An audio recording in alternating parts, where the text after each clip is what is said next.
Haina shida, asanteni sana. Waheshimiwa siku ya leo, wazee wake, wamama, kina mama, na anawasalimu wote ya mjambo. Siku ya leo tunamwambia Mheshimiwa Muloma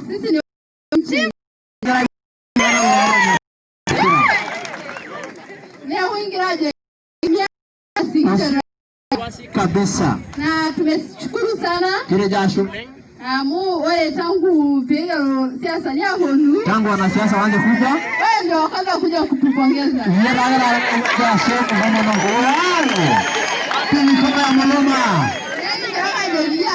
Tunashukuru sana. Barikiwe. Kama yani. Wow.